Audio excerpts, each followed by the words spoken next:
Hey there, and welcome to the Cyber Resilience Brief, a Safe Breach podcast, the podcast that's all about helping you build real-world cyber resilience. I'm Tova Dvorin, and every episode we unpack what's working, what's evolving, and what you can actually do to stay one step ahead of attackers. In today's episode, we will be speaking with Safe Breach's senior sales engineer, Adrian Culley, who is also our main contact point in the EU. Today, we're going to cover the different acronyms that we find in the industry, whether that's BAS, that's breach and attack simulation, AEV, APT, and CTEM. Happy listening. Okay, so let's talk a little bit about what I call the acronyms. We talk about BAS, we talk about APT, we talk about AEV, we throw out the word CTEM. What do all these mean? Let's talk about it a little bit more. I think it's helpful to people to get some concrete, rock solid definitions down. And there is, it's a common advice in report writing that you should always define something before you use the acronym for it. And unfortunately, our industry is very bad at throwing acronyms around and assuming that everybody knows what they mean. And so let's start with what's commonly referred to as BAS, breach attack simulation. Very straightforward. A breach means a compromise of a machine. It means somebody that is not friendly or not approved, because it can be a lawful breach, which is such as legacy penetration testing, security testing, red teaming. And by the way, penetration testing and red teaming aren't the same thing, but that's a whole other discussion. Okay, there's some overlap, but they're not synonyms for each other. But breach means somebody gets access to a computer system in this context that they shouldn't have. Attack means hostile. And simulation, I like to use the analogy all the time that we generally say in life that we don't let children play with matches. Well, in this space we do, but we make sure that the matches are damp and they can't light fires and cause trouble. And that's how we simulate. We're copying general attacks on general IT systems, but we do it in a way, the clue's in our company name, to be fair, that's safe. Safe breach. We breach safely. So that's what BAS is. And again, our old friend DORA, there's a reason why DORA requires this to be undertaken against critical live production systems. Many partners that we speak to are very uncomfortable with allowing legacy penetration testing individuals, it's not a comment on them, it's about the industry, anywhere near critical, high value live production systems. We're very lucky at Safe Breach, as we've been around for quite some time. We have a number of very mature financial entity customers who are using Safe Breach for testing critical live production systems all the time. And that's what we're doing in simulation. We're simulating the attack. We're not identically copying every step of the attack because we don't want to cause damage. We do leave artifacts. We do also automatically clear them up. But we don't, for example, I always joke with customers that whilst we fully simulate ransomware kill chain, we don't send out ransom notes and ask for money. That's great. There are some bits of the attack missing. So what was the other acronym that you mentioned? We wanted to talk about APTs. APTs. Thank you for jogging my memory. So advanced persistent threats, and that's a huge part of the breach and attack simulation industry and some other parts of the cybersecurity industry that we'll be talking about. And cybersecurity in its whole is very much driven by advanced persistent threats. So let's pull that apart. What does advanced mean? Well, it's fairly simple. Given that we just talked about a breach, somebody gets into a system that they shouldn't, it's implicit in the word advanced as defenders that the person undertaking this attack knows more than we do. That's how they've got in. That's what advanced means. They're more advanced than us. It's a relative term. Persistent means they won't give up. But let's pull that apart. There's more to that. Where does that come from? Why is that in there? The APT groups in general, particularly when we're referring about North Korea, Iran, China, and Russia, are nation-state backed. Now, the way that intelligence agencies work around the world is almost all intelligence agencies, with very few exceptions, are not self-tasking. Intelligence agencies are tasked by their governments, and they're given a list to focus on for every 12 months. Can be longer term, but it's generally refreshed and revisited every 12 months. That list is referred to as a collection plan. That collection plan gives from the politicians and the heads of military to the intelligence agencies targets for their intelligence activities for the next 12 months. That is coupled with budgets. Now, unfortunately, if you find yourself named in somebody else's collection plan, the agencies undertaking that activity don't get to choose what they're doing because they're tasked. That's why they have a collection plan. But also, they have funding. And as long as they're told to keep targeting you and they still have resources, first and foremost funds, they will remain persistent. And that's what we really mean by persistent. An attacker that's not only going to go away, but has the resources to keep going. It's the evil twin of resilience, if you think of it. Now, threat is really straightforward as well, but again, it's worth pulling out. Threat means they're hostile. You'll rarely, if ever, hear anybody talking about their advanced persistent friend. Except maybe on some very specialist stalking forums, but that's not what we're talking about today. It's implicit in threat that they're hostile. They do not mean us well. So you're saying that in essence, APTs have means, motive, and opportunity to want to hack into our systems. Exactly that, Tova. And the reason that they're skilled because they get trained, they're skilled because they have experience.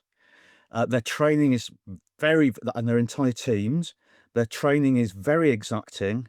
They write their own tools from scratch. We'll talk in a future podcast about the origins of 0-day and why that's sometimes helpful and sometimes not helpful. But they write their own attacks. They're very good at exploits. They've been inside systems without invitation for some time before they're discovered, and they just won't go away. And the difficulty for defenders is, even if you close off one avenue of attack, it's difficult to be sure that it's like the ancient Greek myth of the Hydra, where every time you cut off one head, another 7 grow back. And experienced incident responders will be aware of this. It actually takes a very long time to be certain that you've cleared an APT threat out of your systems.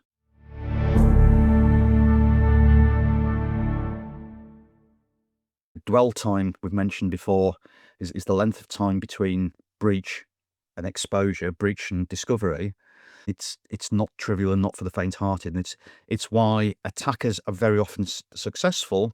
It's also why cybersecurity is difficult, because it's easy to get wrong. And it's quite frankly why cybersecurity is a high-value industry, because the impact of not being cybersecure is fatal to businesses today. So that helps. I hope people understand exactly what we mean when we're referring to advanced persistent threat APT groups. Especially since there's another APT, which is automatic pen testing, and that's easy to confuse as well. It certainly is, and also, if you come across that term, do rigorously ask what do people mean by automated penetration testing. It's trivial to have code that is recursive or iterative. Just because something endlessly repeats, it technically would make it automatic. Is it useful? That's a whole other question. Right. Well, that brings us to the next evolution, right? Because we've been talking about BAS for pretty much the last 7 to 10 years, and penetration testing perhaps even longer than that. But now we're seeing yet another acronym in the market, which is Adversarial Exposure Validation, or AEV. What can you tell us about that? So, great question and great point, Tova.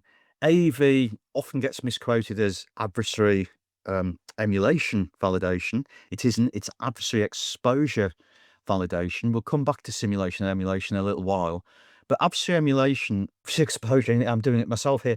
Adversary exposure is about making sure, and there's another acronym comes into play here, which is continuous threat exposure management.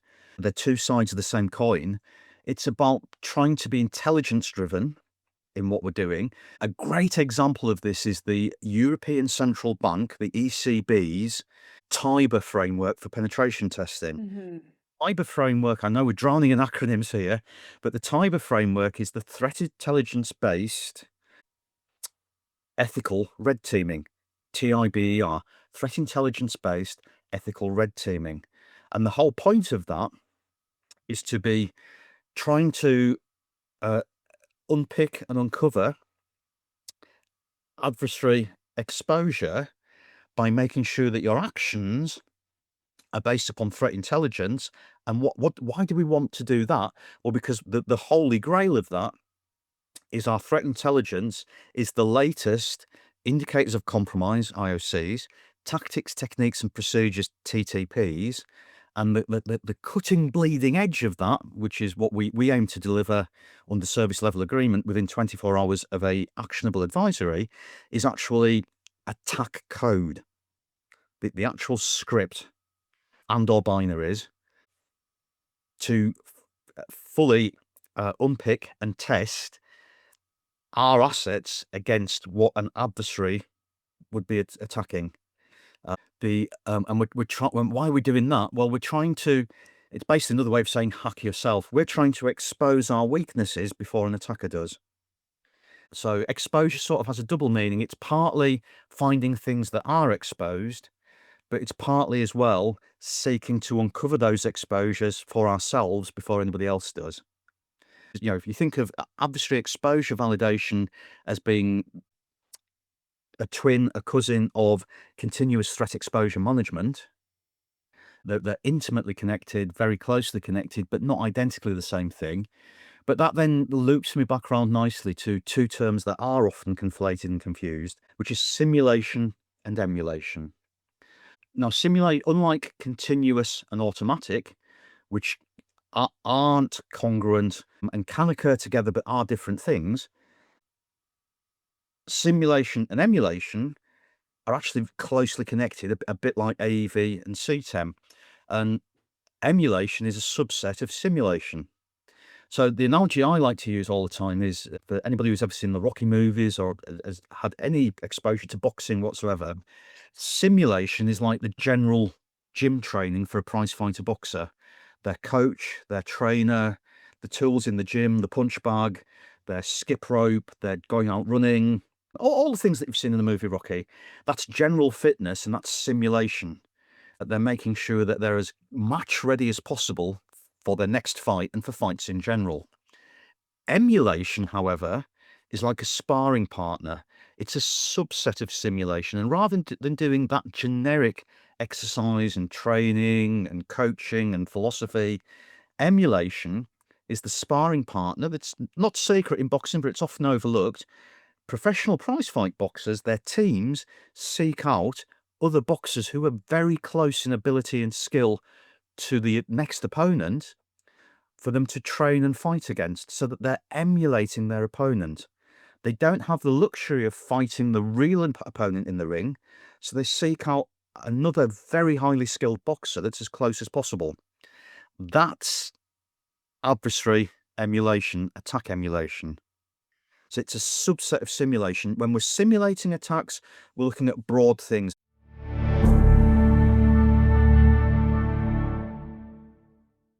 A great example is we have a behavioral endpoint attack scenario that has no IOCs or URLs, and it is all living off the land code techniques.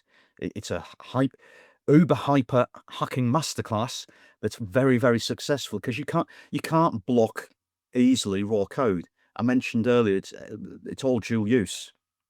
I mentioned earlier podcast. And for that reason, applying cybersecurity to actual raw code is very difficult. You can go to great lengths with things like PowerShell, for example, to make sure that only appropriate members of staff have got access to PowerShell. And a top tip here is also Microsoft can be a little bit naughty. When they upgrade you to a new version of PowerShell, they leave the older versions behind. A very good housekeeping tip is to make sure you've disabled and cleared out all old versions of PowerShell, because even the earliest version of PowerShell is very useful to a hacker. And if you don't even know it's there, that's the hacker's favorite thing. But even if we really pin down PowerShell in terms of permissions, the other reason that hackers are doing credential harvesting is they only need to be lucky once. They only need to get one account that gives them access to your PowerShell instance, and they're up and running. So we've talked about advanced persistent threats.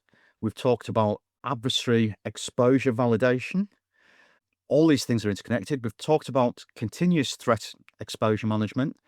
We've talked about simulation, and emulation. Again, all of these things are now a benchmark standard at the heart of mature cybersecurity that are necessary for securing any data estate, whether it's a small to medium enterprise, whether it's a larger, more mature global organization. We're constantly seeking to reverse the adversary advantage. That's why we have all these acronyms, why we have all these areas of focus.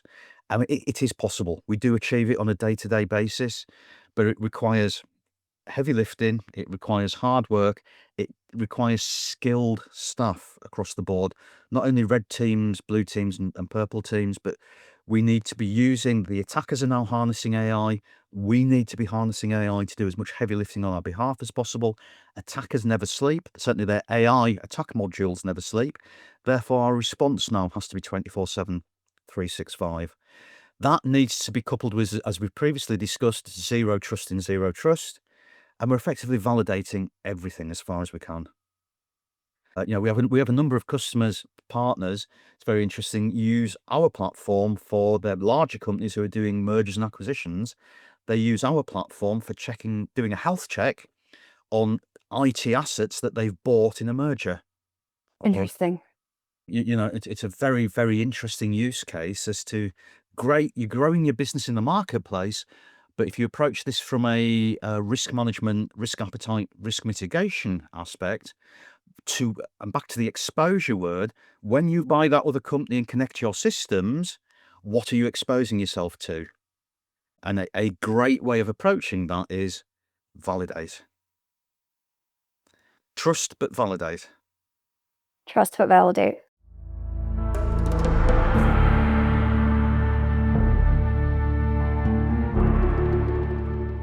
The Cyber Resilience Brief is a Safe Breach podcast. It's produced by Tova, Dvorin and executive produced by Adrian, Culley.